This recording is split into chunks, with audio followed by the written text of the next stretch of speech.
Good evening and welcome to the fourth interview in ACS's Industry Insights Leaders series, featuring Australian tech leaders from different sectors. These leaders will share their expertise on how technology and innovation transforms and shapes the economy and their organisations. My name is Daniel Rayhanna, Chief Operating Officer at ACS, and I'll be your host this evening. I'd like to start by acknowledging the traditional custodians on the lands in which we meet and pay my respects to their elders, past, present and emerging. Tonight our guest is Rod van Onselen, Chief Transformation and Digital Officer at Origin Energy. Rod joined Origin Energy in 2017 to transform the company into a global leader in digital energy retailing. In his career, Rod has also held senior operational and technology executive roles at Sportsbet and ANZ. This evening we'll be taking questions from our audience. Please use the chat function in YouTube, and at the end of our conversation we'll be able to ask Rod some of these questions. Welcome Rod, and thank you for joining us this evening. Hi Daniel, thanks for having me. So Rod, you've had a diverse career across a range of different industries. Can you share your journey with our audience? That's probably a polite way of saying I've jumped around a lot. But yeah, look, I've certainly worked across a lot of different industries and companies, and I guess that has been deliberate. Learning, growth have been really important things in my career, so I've absolutely sought out opportunities that offer those possibilities. It's been probably not just about different industries. For me, working in different size companies has also been really important. I've worked, had my own startup, worked in small, mid-size and large companies and consulting law firms. So yeah, there's been a bit of diversity and variety. But I think the common thread has tended to be companies that are focused on B2C or business to consumer, services and technologies, often growth-focused companies. They're probably the areas I'm most passionate about. And so while the industries have differed, and obviously the companies have differed, a lot of the principles that are behind, I guess, success and actually meeting customer needs in business consumer environments and achieving growth through transformation have been pretty consistent. And while I've often been around the table with people who have spent many more years in the industries that and the companies that I've joined, maybe one advantage has been the ability to bring outside-in perspectives and some diverse perspectives across the different industries and roles that I've worked in. And I've sort of found, probably in the last couple of roles particularly, I'm with Origin now, but before that I was with Sportsbet, and both of those roles,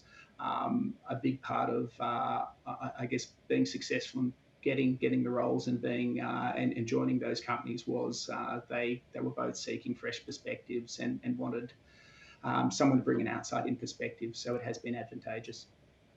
Thank you. In your past roles, you've had varied touch points with your customers.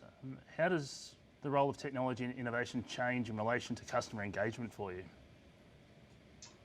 Yeah, a great question. I guess Sportsbet or online betting is, for those that do bet online would be aware of this, is a very high engagement category. The customers love the product and often will spend quite a bit of time engaging with the digital services. In contrast, Origin is very much a low engagement category. And I think both of them, both high engagement and low engagement categories, are fundamentally different because you have quite a different level of customer attention that you're able to work with. And what that means is in lower engagement categories like energy, the reward or payback, if you like, for the customer effort or customer experience improvements that you put in, the changes that you make can be much harder to get payback and returns from than in high engagement categories. So in high engagement categories, that concept of a killer app or a service that absolutely sets growth alight is really possible. And I think back to my time at Sportsbet, there are a lot of new features and products that were released. But one in particular comes to mind, and we literally, the moment we launched that, it set the company on a different trajectory in terms of growth momentum. I think achieving that in lower engagement categories is much, much harder. There is, those sort of killer apps or those real wow moments for customers enabled by technologies are harder to come by. So success is much more dependent on many small things done consistently well, much more dependent on being able to orchestrate your technologies and your customer experience across channels such that you remove friction for customers and you're continually nudging customers to adopt digitally the services that you're providing. So for instance, it's not just having a good app, a good website. It's about having the ability to offer that quality of service, that breadth of service and features and functionality, but also reinforcing at every possible touch point and opportunity that customers engage through, whether they're digital channels or non-digital channels, that those high quality services are available, and then consistently being unrelenting and radically simplifying the services and making it, taking away any excuses or reasons for customers not to engage digitally or engage with the technologies you're providing. Thanks a lot.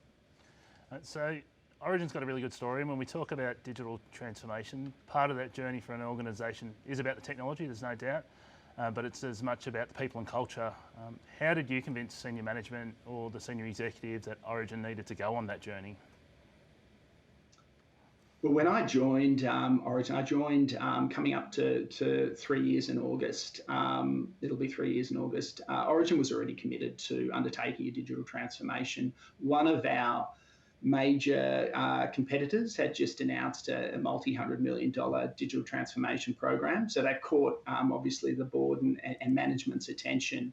But I think more broadly than that, the energy industry was then and is now going through quite a transformation in terms of how energy is produced, consumed. We're starting to see much more renewable energy sources. So decarbonisation taking place, rooftop solar, so generation and consumption of energy happening at the household or business level rather than at some big factory somewhere way off where. And then that decentralisation of the energy system, digital technologies are now the glue that's actually starting to be able to stitch together and connect that consumption and production. So consumers will very soon be able to trade, exchange, and optimise their own energy production and use. So with both of those things, that really set the scene for digital transformation. And I think hiring the Chief Digital Officer role, so my role was a clear signal of that commitment. And Origin wanted someone who was going to help sort of chart the course for the digital transformation and build a capability to execute it.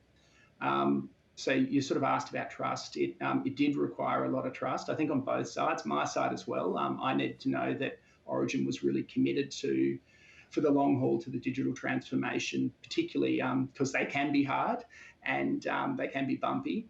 And then Origin, I guess, needed to trust because we were asking for levels of investment that were substantial. And on top of that, we were making changes that were unfamiliar. So both those things did require trust. And the way I sort of, I guess, approached getting that trust in what we were going to do was to really focus the discussion with the board and with the executive team on outcomes. So focusing on what the business and customer outcomes were that we wanted to achieve.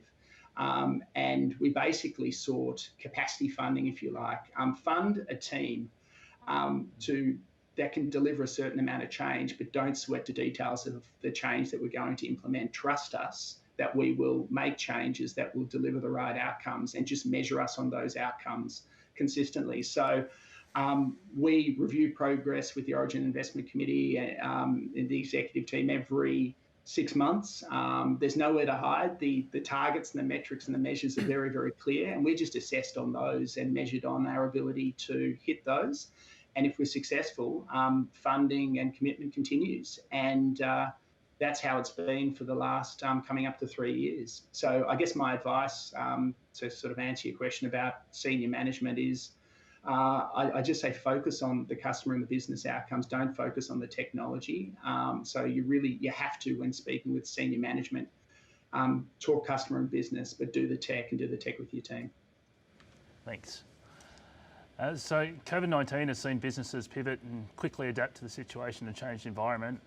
Origin had already migrated to a digital cloud-based call centre prior to COVID. What was the opportunity in taking that step and how have the results been? Yeah, so we quite recently implemented, or we had a program underway that we called Smart IVR, Smart IVR, basically replatforming our telephony systems onto an Amazon Connect product. So at the time of, I guess, COVID breaking out, we'd only migrated part of our contact center across to the new platform.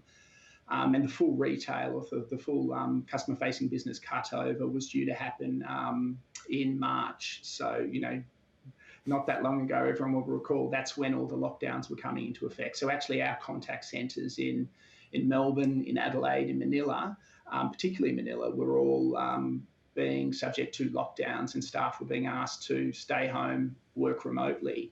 And the challenge for us was our legacy platform, or telephony platform, would not have enabled us to work remotely. It was on-prem and it wasn't actually scaled to work or enabled to work remotely. So we had to accelerate the cutover of that Smart IVR program very rapidly to enable that remote working to take place.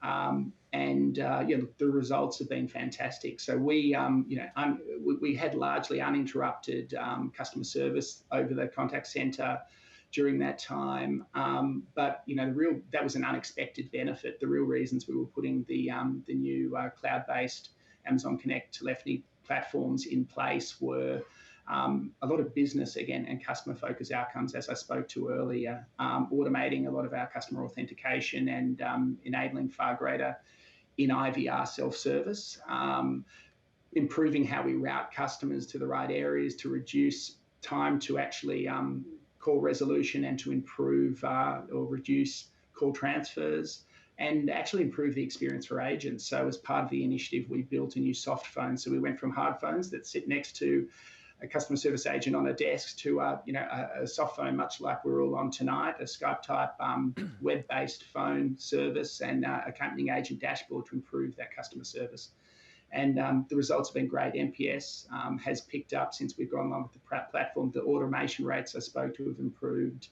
Agents are happy. We've been able to achieve really high concurrent call rates without any interruption, and voice and call quality has been really, really good, both onshore and offshore. So they've been all wins. And more recently, Amazon in its quarterly earnings call called out Origin, the work that we've done for as part of the Connect migration, which was a great feather in the cap for the team that did the heavy lifting and the great work. Thanks very much, Rod. So we've spoken a little bit about your team and undergoing that cultural shift across your organisation. I wouldn't mind coming back to that, but migration also means cultural shift for your customers. Have you seen a shift in customer behaviour and more self-service in particular, and what has fundamentally shifted or changed for Origin? Yeah, so we absolutely have. The way we think, customers do not think about whether they're self-serving or using assisted channels. They just think about the tasks that they have at hand and how they complete those tasks as quickly and conveniently as possible.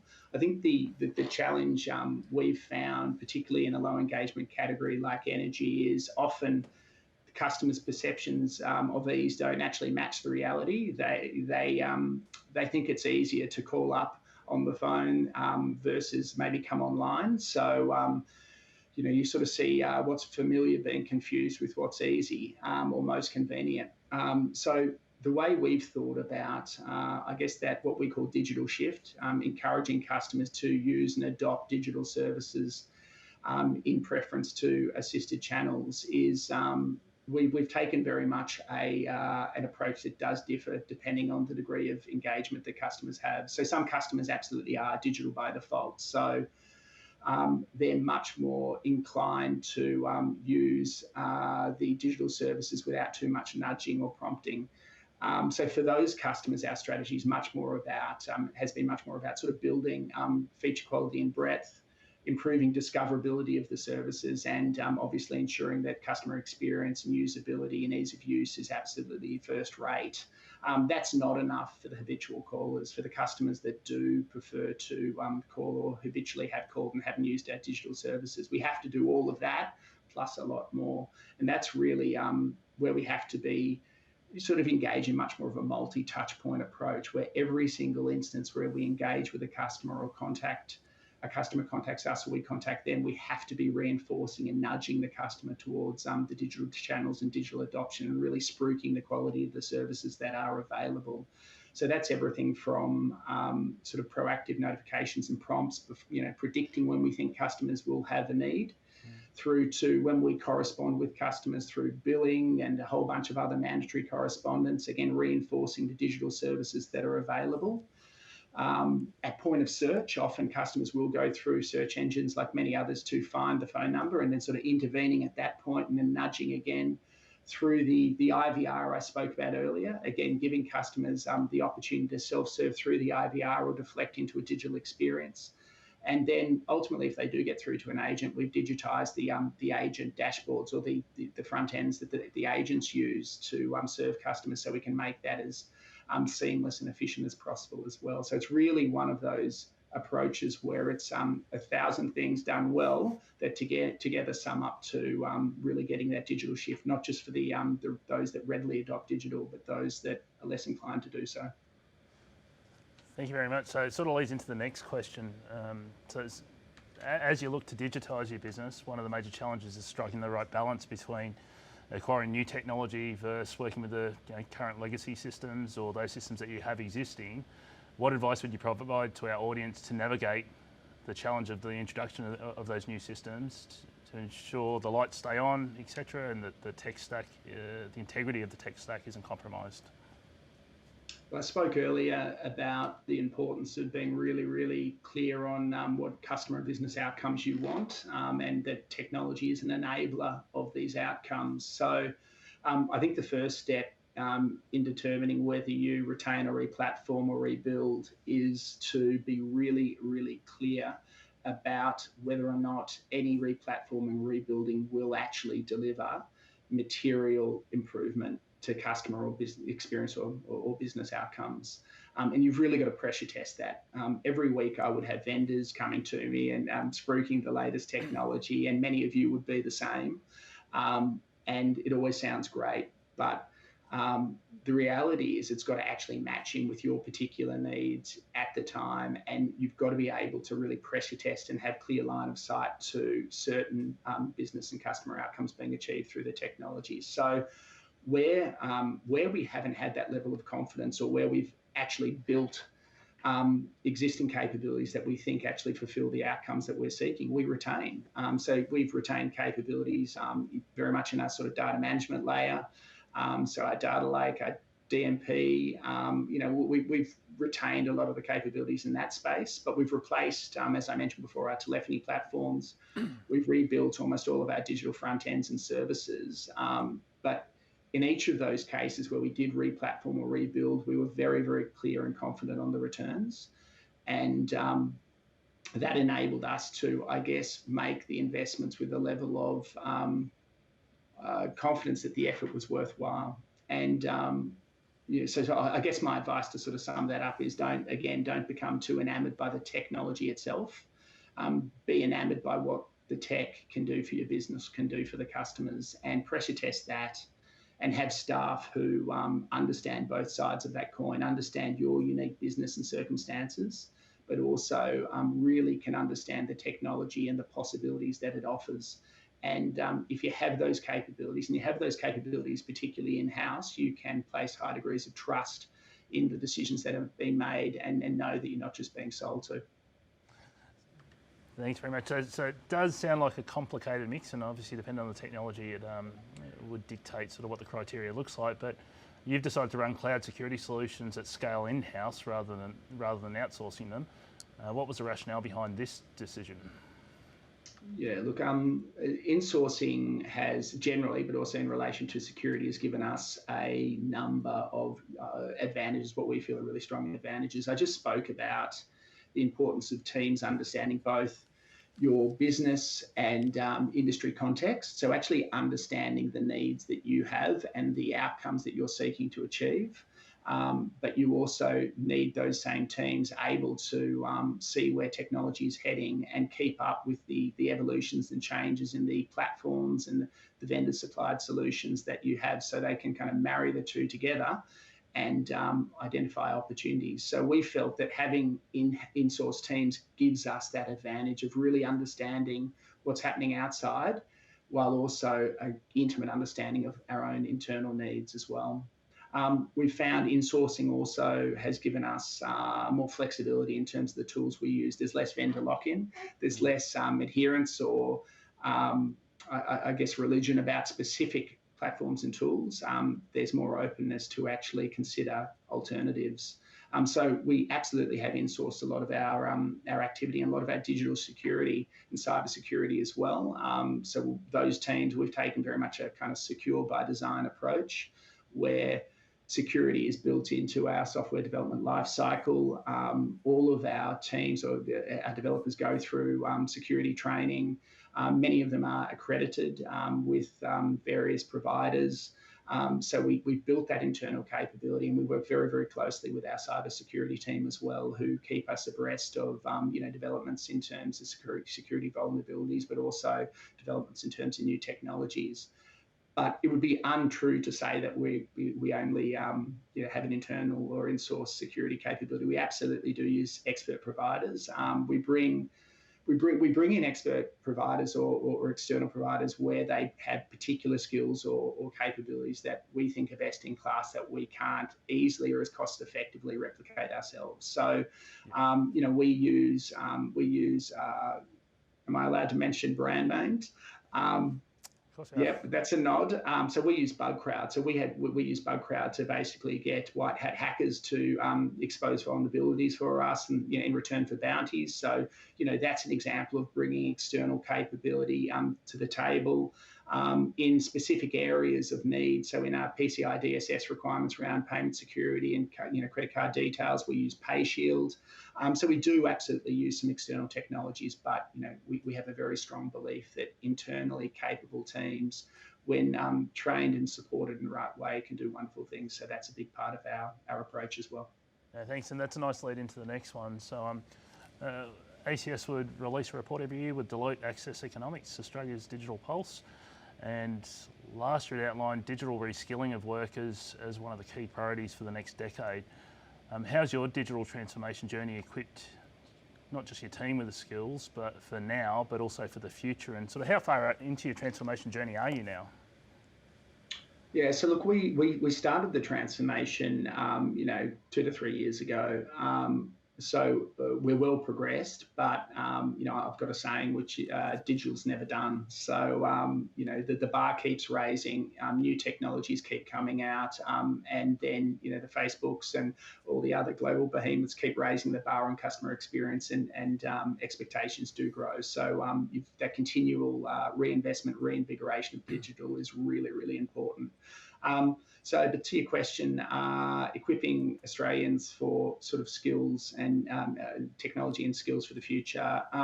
Look, beyond our team absolutely does do that, I believe. We have a graduate program. We have graduates that have joined our team, and junior developers who get to work alongside tech leads and senior devs and senior QAs and the like, and through doing so, can learn from some really experienced people and build their skills.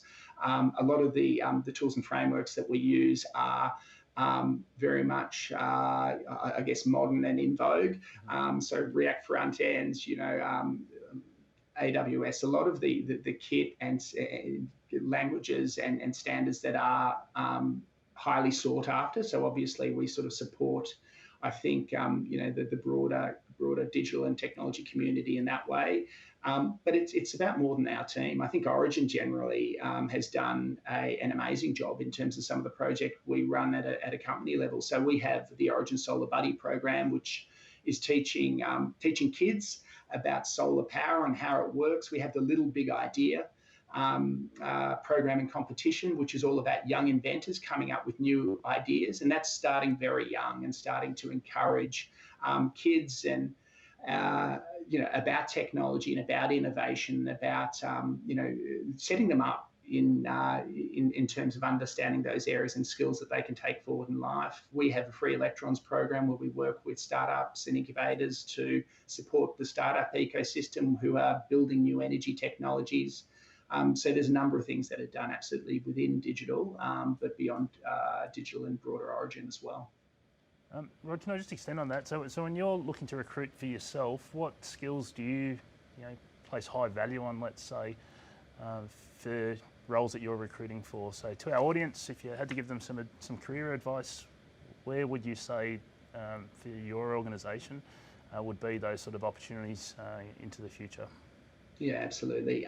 Look, we, like many others, have been absolutely red hot on full stack developers, but that sort of continues. Just to name one area, cloud engineers.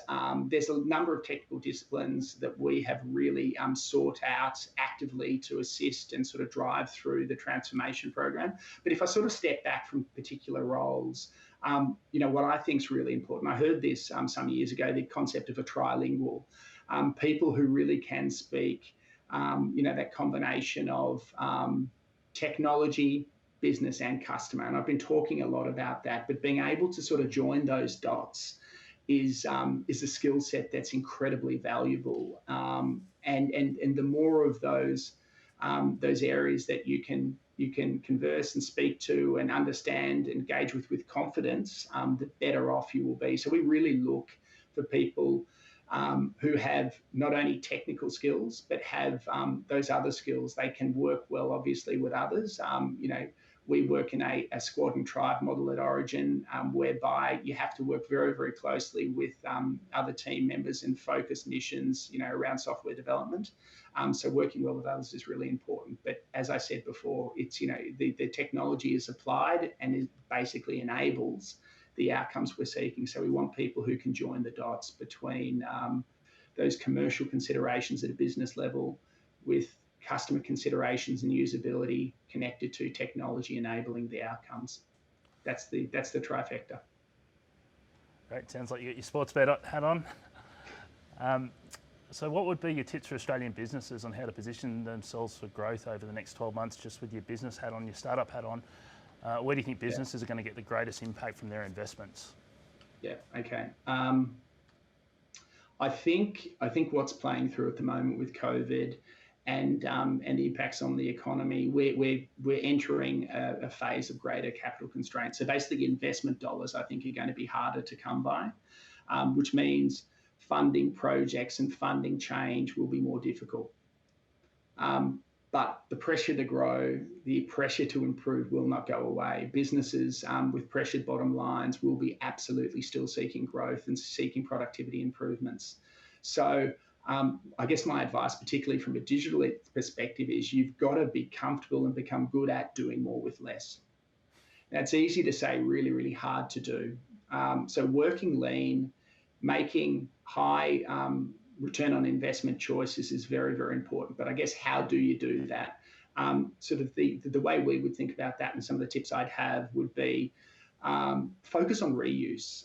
So rather than seeking to invest large sums of money into the building of new features, experiences, capabilities, applications, try and leverage and reuse your existing features and capabilities, but fully embed them across customer journeys and experiences. So fully capitalize and leverage on them.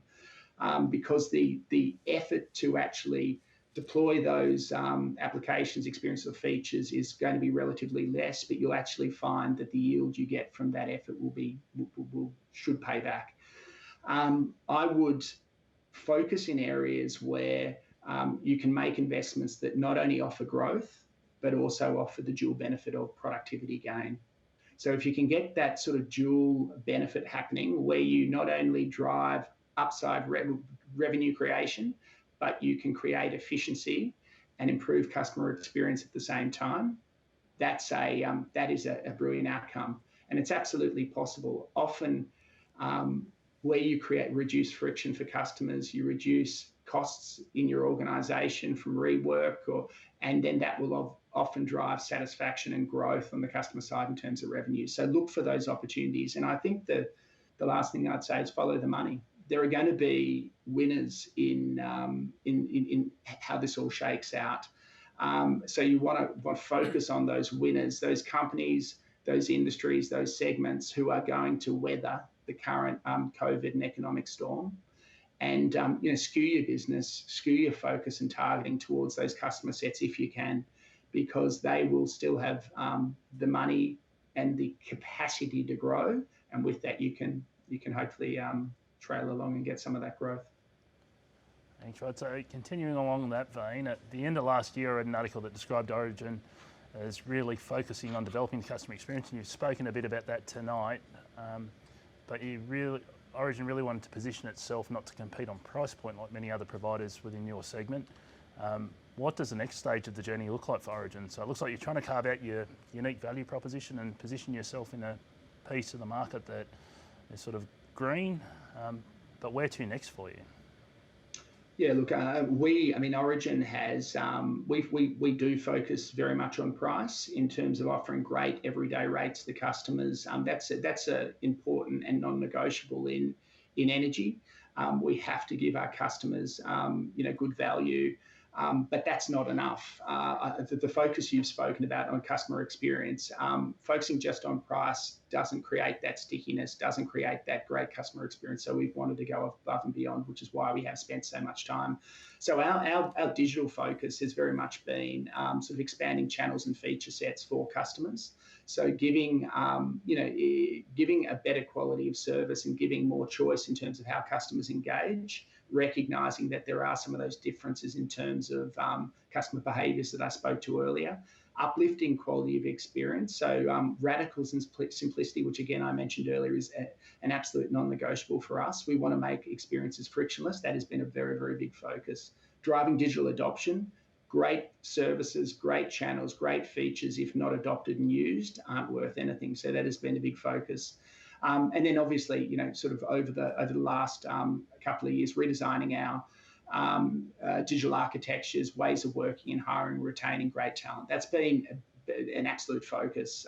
When we look forward, we're now really going to shift and kind of extend our focus and customer experience to basically end-to-end across the business. So it's going to require us to basically re-platform our core systems, our core CRM and billing systems. And, we recently announced a partnership with Octopus Energy in the UK, which is an early stage business that's growing incredibly well over there and has built a very unique, very impressive technology that enables, but basically supports their entire business from a CRM billing and core system perspective.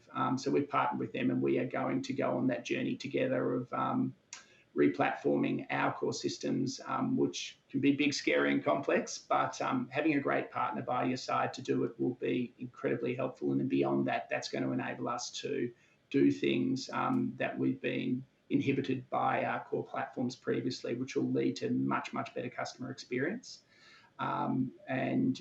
Again, really not just at the digital channel level, but across all of our channels, digital assisted, and that's going to make a big, big difference for customers. So we're really, really excited about it. Very, very recent news. It was only announced in the last 3 or 4 weeks, but a great opportunity. So let's just dive into that one if we could. So look, ACS is passionate about making Australia a world leader in technology talent. The partnership that you mentioned with Octopus Energy, how will that help, and how will that help Australian talent to grow and prosper? Because very early days in the partnership, because the deal was only recently announced. But look, Octopus, like Origin, are very, very focused on clean, renewable energy. That's something we both feel very, very passionately about. One of the elements of the Origin purpose is getting energy right for our customers, communities, and the planet. So that's where the focus on renewable, clean energy really comes to life for us. And Octopus is very similarly focused.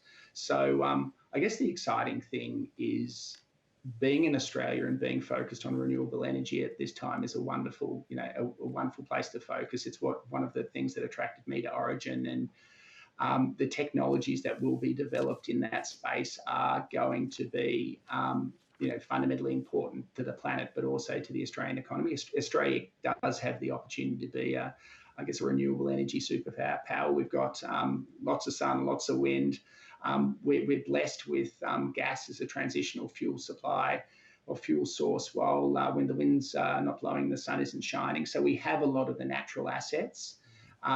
And then the opportunity we have is to basically bring some of the digital and other technologies to bear to basically take advantage of those renewable energy sources. And that's going to create jobs, opportunities, and that's an exciting place to be. So I think that's one of the things that this deal will hopefully help propel forward further as well. So thank you, and understand it's recently announced, so we don't want to dive too far into those details, but more generally, what do you think the future of Australia's technology industry looks like, and then the energy market alike? That's got to be the toughest question of the moment.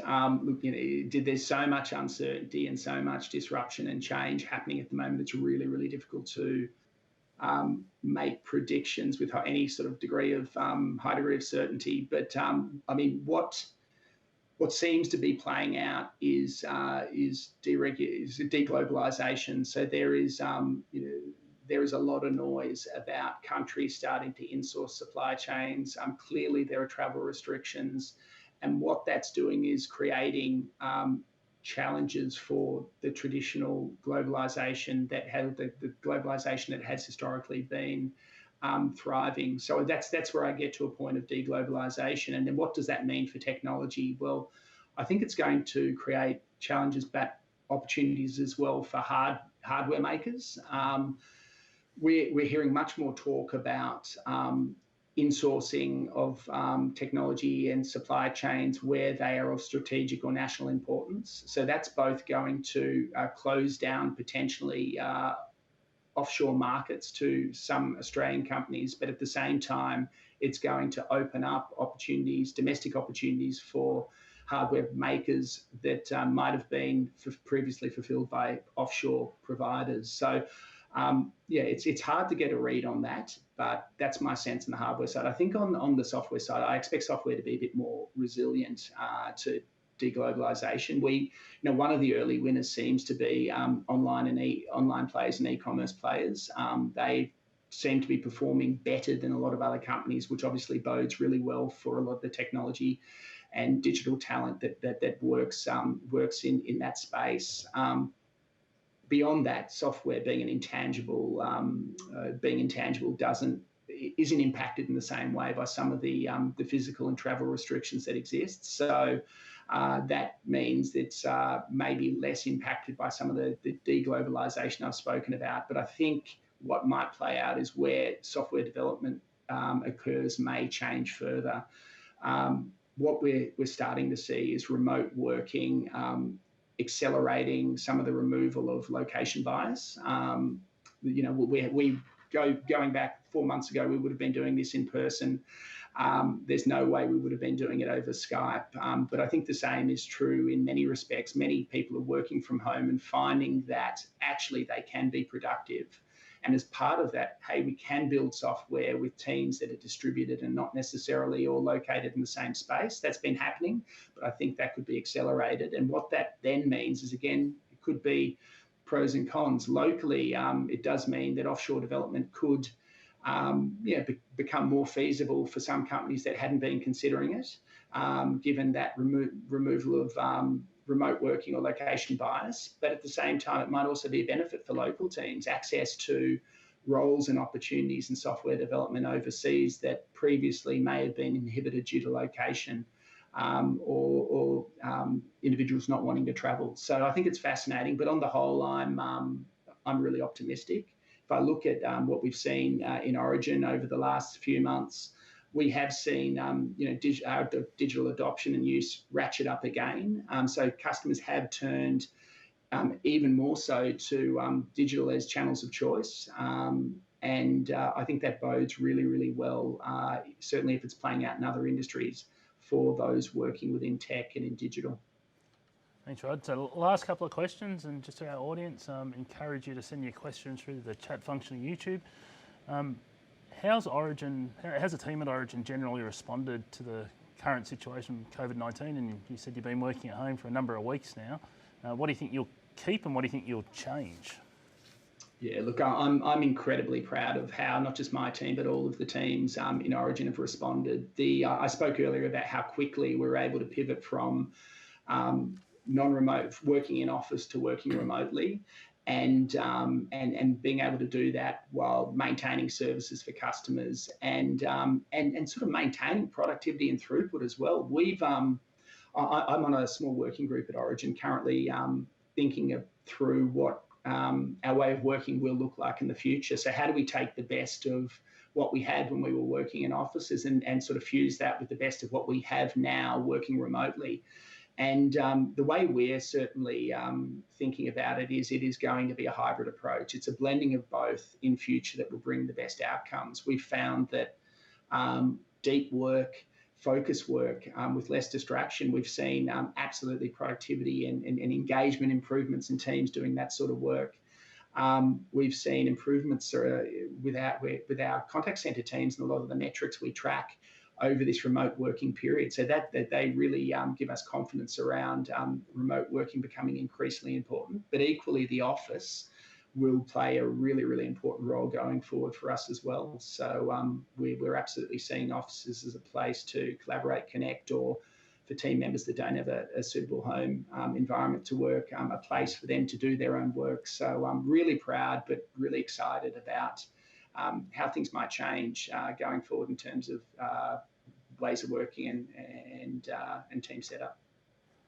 And last question before we throw to the audience questions. As we look to recover and come out of this current crisis, if you were in government, what would be the one thing you would do to, in terms of technology specifically, what policy lever would you pull to position Australia to recover from this well?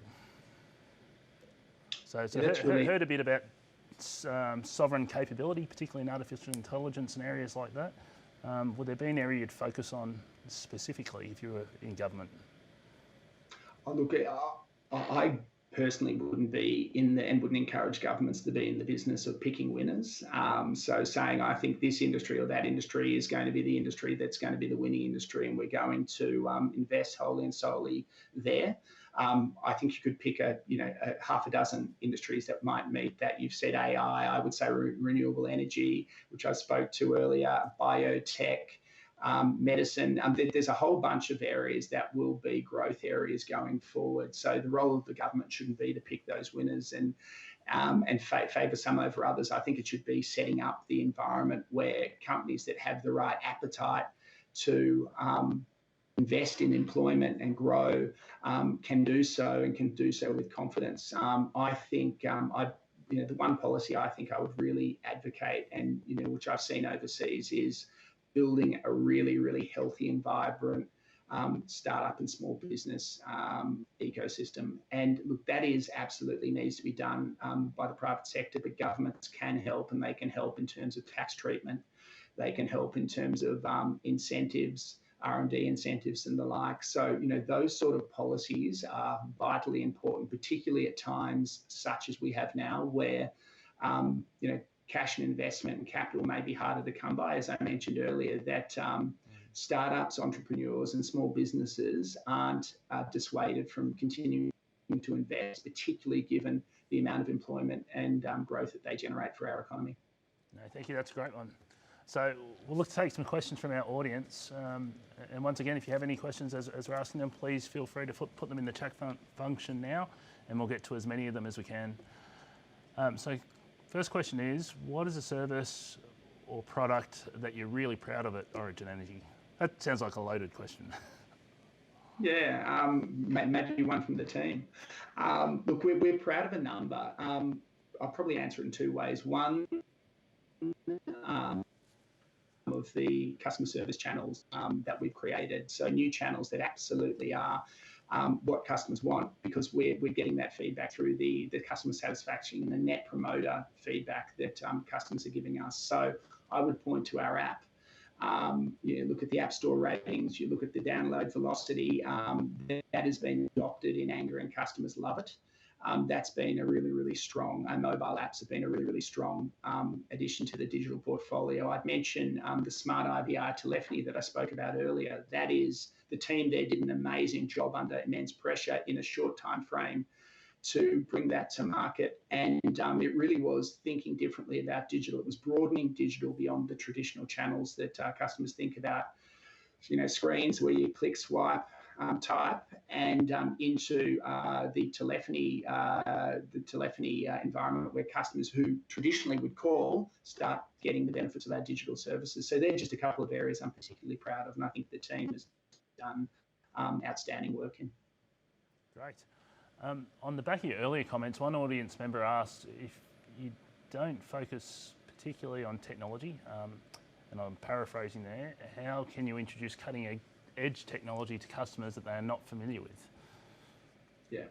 So I didn't say we don't focus on technology. We focus hugely on technology. What I spoke about was the importance, particularly when you're dealing with executive and senior management teams, of focusing the discussion around the business outcomes and customer outcomes that you're seeking, and using that as the basis upon which to get investment and support for technological change that you want to make. Technology is it's a huge. The biggest part of my team are all the technologies, is the digital technology folks. So it's a huge focus for us. How do we keep abreast of what's happening out there? Well, we have a team that themselves are extremely passionate and invested into new technology, and we have a number of guilds and other forums where team members can bring to the table different technologies and opportunities that we should consider. So that's one approach. We also work very, very closely with a number of partners, some of which I mentioned earlier, and they themselves have really fast evolving product roadmaps.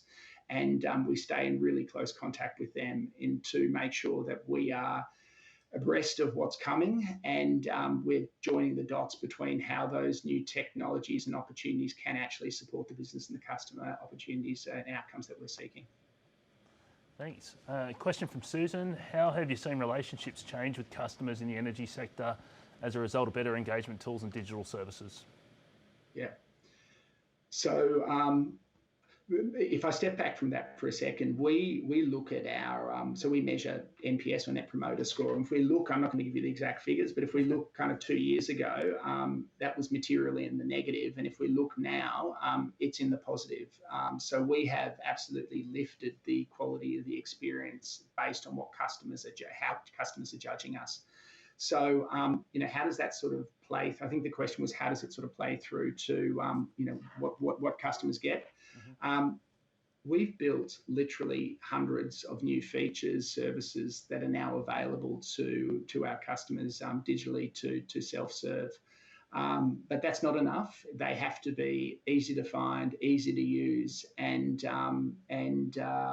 basically always available. So it's that combination of factors, I think, that has been most significant and important in terms of getting, from a digital perspective, the uplift. But then we also have call centre teams that themselves do an amazing job serving our customers. And again, that plays through in terms of the interaction Net Promoter Score results that those teams have, which have been on a similar trajectory that I spoke about earlier. So it's really both sides of the coin. And what we're trying to do now is really bring together both digital and assisted channels by starting to digitize some of the agent experience. So we're not just thinking about the customer and how the services and platforms that we're providing direct to customer, but we're actually building and improving platforms specifically for the agents and customer service staff who are serving customers to improve their experience, in turn to make life better for our customers as well. Next question, Rod.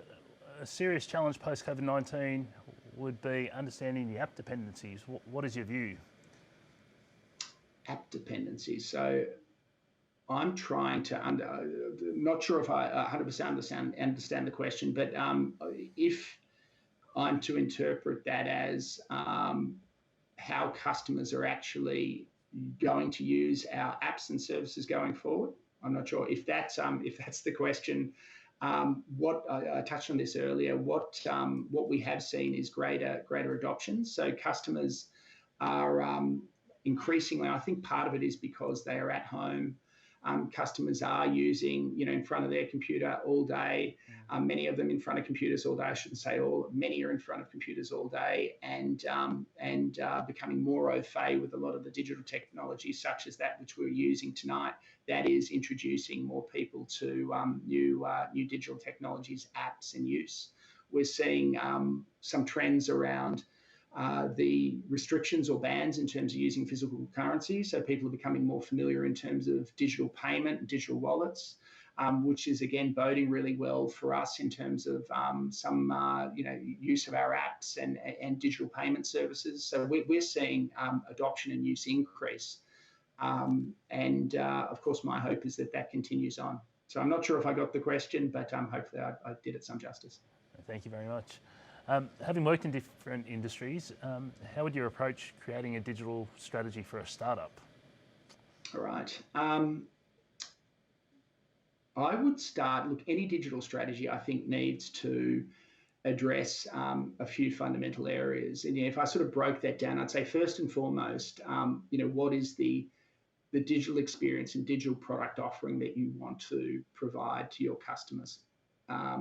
I think the next layer of that strategy needs to go to what is the digital architecture and technologies that will support that proposition experience that you want to deliver. And then I think the final piece is how are you going to set up your teams and your ways of working to most effectively be able to execute on the strategy, build those features, utilize the technologies to actually drive the outcome. So I would think about it in those three layers. Depending on your industry, your proposition and your experience will be fundamentally different. There are some no regrets, like low friction, high ease, convenience, speed. They're always good things digitally. There are expectations that customers have across low engagement, high engagement categories, B2C or B2B categories. But how you execute, we'll need to know specifically at the startup. Around the layer in terms of the digital technology and architectures, there are a lot of lower cost technologies, open source technologies that are available, and sometimes with cash constraints key, they are in startup environments, they are well worth a look. And I'd say about ways of working, you're likely to have a very, very small team. The advice I would have, whether you're a small team or a large team, is how do you actually think about creating an autonomous team that has high autonomy but high alignment to the outcomes that you're driving. And I think that is largely about trying to create really clear transparency in terms of outcome, as I've spoken about earlier, really, really clear transparency of information, how your business is going, and then allowing those teams to actually, work autonomously, but develop with that context in mind so they can help make the most informed decisions possible. Thank you. What do you believe will be the key digital disruptors over the next 1 to 2 years, and what do you think would be the next most sought after digital technology post-COVID-19? Yeah, well, they might end up being the same thing, and you mentioned it earlier. I think there's probably a few, but first would absolutely be AI, so artificial intelligence. What we are starting to see is in a number of different industries, the core business models of those industries are being overturned by new entrants or startups who effectively take the existing proposition, apply an AI layer over the top, and say, here's something new, which is lower cost, more accurate, and compelling. So AI is an area of, I think, really, really strong growth. I think there is going to be technologies that go to applying those same technologies, but then overlaying them with, voice and some of the, the devices that you have in your hand already. So, your mobile phone, and how do they overlay and utilize those devices that customers are spending more and more time on to offer value-added services. I think that's another area of focus. And look, there are probably a couple that spring to mind most particularly, but I would say generally look beyond the screens and the digital front ends of today and start thinking about digital as technologies such as chat, bots, voice and telephony. Digital will expand into many other areas, VR, AR in time as well. Rod, a lot of our students and emerging professionals are asking how they can leverage their experience or lack of to make the next step in their careers or to land that first job. What advice do you give when you think back through your career on an ambitious early career ICT professional and how they go about doing that? Yeah. Look, there's no, I genuinely believe there's no right path, but what I would encourage you to do, what I did was, really sort out opportunities where I could learn and grow. So I was very, very focused, less focused on the particular company or the particular industry I was working in, but more focused on opportunities that would actually enable me to get a broader base of skills that would provide a platform for the next role. And I sort of approached it very much that way. So I would say the same thing. Work on learning your skills, work on basically building a resume of actual tangible things that you've done that you can, show and demonstrate to potential employers that show passion, show commitment, show want to learn and grow, and build a folio if you like. And that will, I think, be a really, really powerful demonstration of your passion and commitment to doing great work. Thanks for the advice. And final question, security is a top priority when it comes to cloud services, but with all the migration that's going on due to COVID-19, have you faced any new and different security issues or threats? Look, we have faced a number of different security challenges over the course, but as I mentioned before, look, we have a secure by design approach. So we're basically continuously testing, penetration testing, the white hacker services I spoke about, white hat hacker services I spoke about earlier. So constantly testing our vulnerabilities. One of the areas where we have had to, I guess, think differently in terms of security has been in that area I spoke earlier regarding voice. So voice and telephony, we've implemented some new technology there to basically recognize that as we convert voice to text and start using it in a much broader way than we have historically with the new technologies that we've put in place, the security that comes with that, both in terms of PII, PCI DSS requirements I spoke about earlier, but more broadly, the security of that trusted customer information has to be approached somewhat differently. And that's required us to put some new technologies in place that have great for the team, so they're learning some new tech, but also absolutely necessary and important, so we can move forward with confidence in the telephony space. All right, on behalf of the ACS and our members and viewers, thank you very much for your time tonight, and great to have you join us. Yeah, look, pleasure. Thanks a lot for having me, and have a great wet night, everyone. If you're in Melbourne, hopefully if you're in Sydney, you've got better weather. No, thank you, and thank you to our audience for joining us this evening for our virtual event series that takes place every Thursday.